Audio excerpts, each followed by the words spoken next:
by giving all honor, glory, and praises to Yahweh by Shem Yahushua. This lesson is don't fold. There's a lot of spirits going on right now in Israel, a lot of temptation kicking off. We're approaching the Passover, so a lot of people are getting seduced. There's a lot of spirits running rampant in people's homes and things like that. So this lesson is to exhort you not to fold. There's a lot of stuff is going to happen. Everything is not going to be a cakewalk. Let's get I'm going to start off with the classic in the book of Sirach. Everything's not going to be a cakewalk. Everything's not going to be easy. All right. And Shalom. Let me start off with the classic in Sirach. It's the book of Sirach, chapter 2, verse 1. My son, if thou come to serve the Lord, prepare thy soul for temptation. Right? Your soul is going to get tempted. Things are going to happen. People in the world are going to be hitting you up out of nowhere. Satan is going to be doing everything he can to distract you from the words of the Lord. They're going to try to have you be idle, be playing with your mind. What's the saying in the world? An idle mind is the devil's playground. So you got to stay occupied so that your soul doesn't fall to temptation. Let me get this book. Let me get this in the book of Romans. I'm going to read this in the book of Romans, chapter 8 and verse 35. It says, who shall separate us from the love of Hamashiach? Shall tribulation or distress or persecution or famine or nakedness or peril or the sword? Well, any of these things separate you from the Most High. Shalom to everybody tuning in. Well, any of these things that are listed, tribulation, distress, persecution, famine, nakedness, peril, or sword, are those things going to make you fold? Are they going to make you go back into the world? You're saying, you know what, forget this. And you rip your fringes off. And you just forsake the truth. It shouldn't be anything that separates you from the Lord. If you're rooted in His truth, you have a strong foundation, you're staying occupied, you're reading, you're praying, and you're fasting, you won't be a subject to these demons. But when you start taking breaks and things like that, that's when Satan, that's when they catch you. As we read in 1 Peter 5 and 8, is that he walk around, paraphrasing, like a lion seeking whom he may devour. And lions don't go after the strongest bison or water buffalo, whatever they take, the strongest predator. They go after the weak ones. So when you're not training, it's like people that play sports. They continuously train. When they stop training, they lose it. If you stop for a week and you play sports, you pretty much lost it. There's multiple things that can stop you, that can hinder you from serving the Lord. But you have to stay rooted and not fold. I'm gonna read this again. It says, who shall separate us from the love of Hamashiach? Shall tribulation or distress or persecution or famine or nakedness or peril or the sword?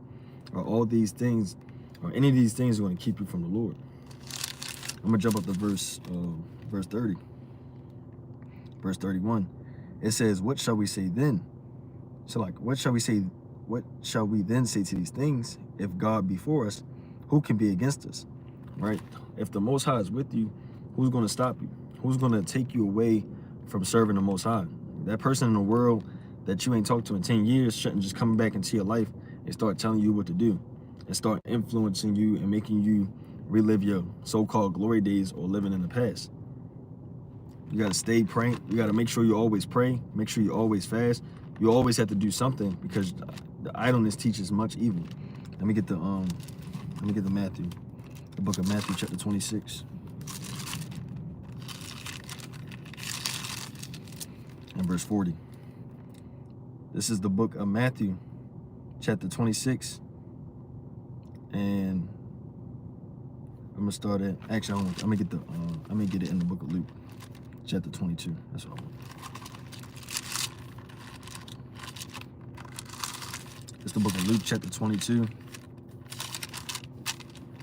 and verse 40. And it says, and when he was at the place, he said unto them, pray that ye enter not into temptation. Right? You have to pray for these things. You can't just pray for a new car or some vain things. Pray for things that matter. Pray that you don't enter temptation. Pray that you get mercy. Pray that you're forgiven of your sins. Repent. We're praying for vain things that's not going to benefit you. Right? You got to pray that you enter not temptation. Let me jump down to verse 45. It says, and when he rose up from prayer and was come to his disciples, he found them sleeping for sorrow. And he said unto them, why sleep ye? Rise and pray, lest ye enter in temptation. Anytime you're going to sleep, they coming after you. They trying to, the demons are coming after you. They coming for the weak ones, right? The strong ones, they're not saying they're not coming after stronger brothers or stronger sisters, but the weak ones, they're easy prey. You don't want to be that easy prey. You have to continue to spiritually work out and train your mind also, right? These things are going to happen. It's not, like I said, the temptations are going to happen. How prepared are you going to be when you get tempted? When they have, using a lot of sports analogies, but when people play sports, they watch film. They boxers, they watch their opponent to learn what their opponent is going to do. They keep their mind trained so they're not caught off guard by anything. So if you get caught off guard, that's when you open up to that. You open up to that right hook, and you might get put to sleep. Right, but when you train for that, you kind of see it coming. Let me get this in Lamentation, chapter 5, verse 5. So you got to train for these things, right? And you got to be also ready to deal. You got to expect the unexpected, as they say. Let me get this in the book of Jeremiah. This is the book of Jeremiah, chapter 5 and verse 5. It says, our necks are under persecution. We labor and have no rest, right? And that's that is something that could make people fold. Too much labor in the world, going to work, things like that. Their mind starts getting away from the Most High when they're working multiple hours to try to provide for their family. These things happen, but that's just another trial for you to show who is going to be a master. Is it going to be money? Is it going to be the Most High? Not to say don't work. Obviously, you have to go to work, but you're going to have to make time. You got to sacrifice. You might have to just stay up late. You might have to find other times to sleep. You might have to read at the job. Everybody know their manager when they come around and things like that. Their co-workers who be telling on people. You got to figure this thing out. Making excuses doesn't do anything. You got to figure it out. If you just keep making excuses, you're just gonna keep making you lazy, right? So you want to figure something out. The Lord didn't give. Let me get this in 1 Corinthians, chapter 10 and verse 13. It says, there have no temptation taken you, but such as is common to man. But the Most High is faithful, who will not suffer you to be tempted above that ye are able, but will with temptation also make a way to escape, that ye may be able to bear it. So you can bear these things. You're strong enough to do it. Stop telling yourself that you can't do it. When you tell yourself when you have doubt in your mind, you might as well not even do it. If you have a task to do and you got doubt in your mind that you can't do it, and you're like, well, you gotta have full faith in Yahweh Ba'ashem Yahushua that He's gonna allow you to do it. But when you don't have faith that you can do it, that doubt creeping your mind, you're not gonna do it to your full ability. You're not gonna give it your all because you don't even think you can do it. So when you have all these trials and all these infirmities and all these problems come up, and you just sit there and panic and have, not saying that people, anxiety attacks happen. They happen to people. But a lot of people, they turn to smoking and say, oh, I got anxiety. That's how I deal with my problems. No, you deal with your problems by praying. You deal with your problems by fasting. You deal with your problems by repenting and relying on the Most High. Relying on other things of this world isn't going to get you anywhere. All right? Let me get this book in Job. Let me get this in the book of Job, chapter 23. So we got to fight these temptations, and then these things make us stronger. They say experience is the best teacher. When you go through stuff, and then the problem arises again, you know how to do it. You know how to handle it this time. You're not going to get caught off by, oh, I've seen this situation before. Let me move this way instead of doing this, because this way, I went this way last time and it ain't work. Let me try this way, right? And the other way might not work. You might fail again. But then when that situation come up a third time, you still got experience and you know what you're expecting. Let me get this in the book of Job, chapter 23 and verse number 10. But he knoweth the way that I take. When he have tried me, I shall come forth as gold. Right? We're going to come forth as gold. That's what the trials are for, to make us stronger. You don't just, you try things.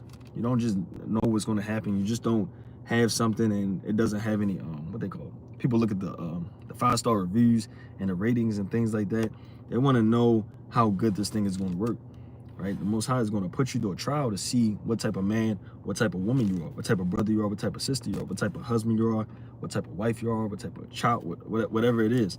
It's going to put you to the trial to see what type of person you are, what type of Israelite you are, and see if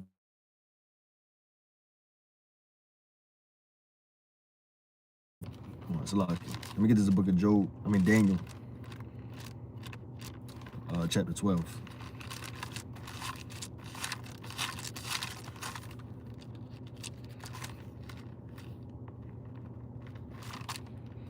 It's the book of Daniel, chapter 12, and verse 10.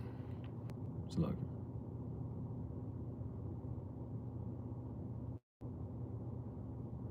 Come on. So like this is the book of Daniel, chapter 12, verse 10. It says, many shall be purified and made white and tried, but the wicked shall do wickedly, and none of the wicked shall understand, but the wise shall understand. So it says many are going to be purified and made white, meaning having that white garment, spotless, blameless. They're going to be tried. They're going to be purified. But you don't want to be, what's it called? You don't want to be found with blemishes, as it say. Let me see if I can get the brother on here real quick. Salakia. Let me see if I can get the brother on here. Let me keep going through the spirit, right? It's the book of, I'm gonna go to the book of James. It's the book of James, chapter 1 and verse 12. It says, blessed is the man that endureth temptation, for when he is tried, he shall receive the crown of life, which the Lord had promised to them that love him. Right? You want to receive that crown of life by going through the trials, by actually deserving it, by actually earning it. Everything's not just going to be handed to you on a silver platter. You have to go out and get it. You have to deal with stuff. You got to go through pain. You see a lot of these, you see a lot of these, what's it called? Famous people or celebrities or people with money. They allegedly, but you know how Esau set things up, but they come from tough times because they had to they didn't have any other options but to go out and get it. They didn't have any other options but to make themselves successful. They dealt with the hard times. They stayed up late hours. They was in the gym. They was in the books, whatever they were doing to make themselves successful, right? Let me get another precept. In 2 Corinthians.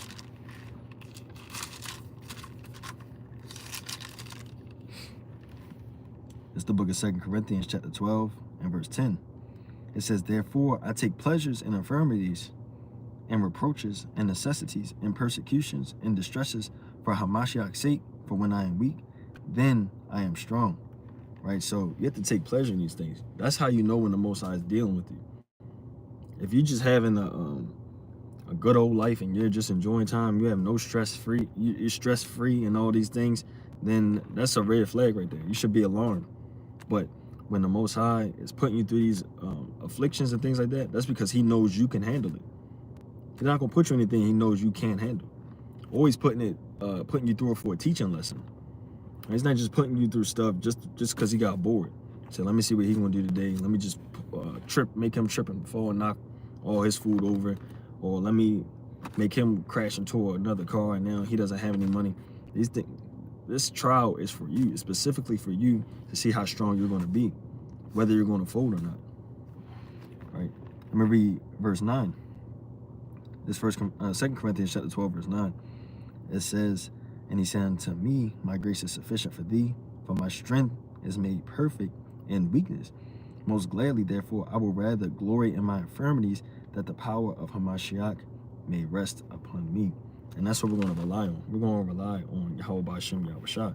We're not going to rely, and it's not of us getting through these temptations. It's the Most High putting these through these things, right? Let me get a couple. I'm gonna get a couple more. I don't have that much time. Let me get a couple more and close out. Let me get this 2 Timothy chapter 3 and verse 1. It says, this know also that in the last days perilous times shall come. So these things are gonna happen. It's nothing you can't stop it. You can't just try to avoid it, try to hide behind a bush, try to hide behind a tree, and try to avoid the persecution. If it happens to you, whatever is of your lot, that's gonna happen to you, and you got to deal with it. Don't try to run away from it. Don't try to be like Jonah in the scriptures that was running away from it, because the Most High is going to get up with you. He's going to catch you. You can't escape him. He's going to catch you. So whatever your infirmities is, whatever your trial is, take it head on. Figure out a plan. Write something down. Figure it out. Don't just go into something winging it all the time. If you set yourself a plan, say I'm gonna read this many chapters a day. I'm gonna study this many chapters a day. I'm gonna talk to this many brothers or sisters this many times a day. I'm gonna figure out a plan to overcome this trial, this tribulation, this demon I've been dealing with. You're dealing with the same demon, same trial for multiple years, and it's not getting any better. You have to make up a plan. You have to put your foot down, stand 10 toes down, stand on business, how they say, and figure it out. Stop just getting pushed around by these demons. And if you feel like you really can't handle it, reach out to somebody. The Lord said 2 are better than 1. You trying to figure it out by yourself, maybe you can't handle it by yourself. Maybe your lesson is that the Most High is humbling you because you're being proud and not asking for help. That might be you might be attacking it from the wrong angle. If you need help, reach out. You can't do everything by yourself. That's why we have to rely on our brothers and then our brothers and sisters, and ultimately the Most High. Let me get one more, and I'm gonna close up. Let me get one more. The book of Psalm. This is the book of Psalm, chapter 18, verse 1. It says, I will love thee, O Lord, my strength. The Lord is my rock and my fortress and my deliverer, my God, my strength, in whom I will trust, my buckler and the horn of my salvation and the high tower. I will call upon the Lord, who is worthy to be praised. So shall I be saved from my enemies. Right? Calling on the Lord, relying on the Most High, not relying on your local senator, or your councilman, or councilwoman, whatever it's called, or your chief deputy of whatever it's called. Not relying on man, but relying on the Most High to get you through that fiery trial, that temptation, those infirmities, and or if you're trying to do something to better yourself, to be stronger in these things, rely on the Most High. Have faith. Have faith. You can't do it on your own. You gotta have faith. A lot of people thinking, I gotta do this, I gotta do that, when you're just dust and ashes. The Most High is in control. So rely on him. And do not fold in a day of temptation. When persecution arise, when they come knocking on doors and saying, who do you serve? Or y'all in the highways and byways, and they say, shut that noise up, do not fold, right? But with that, I want to give all honor, glory, and praises to Yahweh, Ba'ashem Yahweh Shah. Lord willing, this was edifying, and that it exhorted you to go stronger in the faith. Kwam Yashalom. Shalom.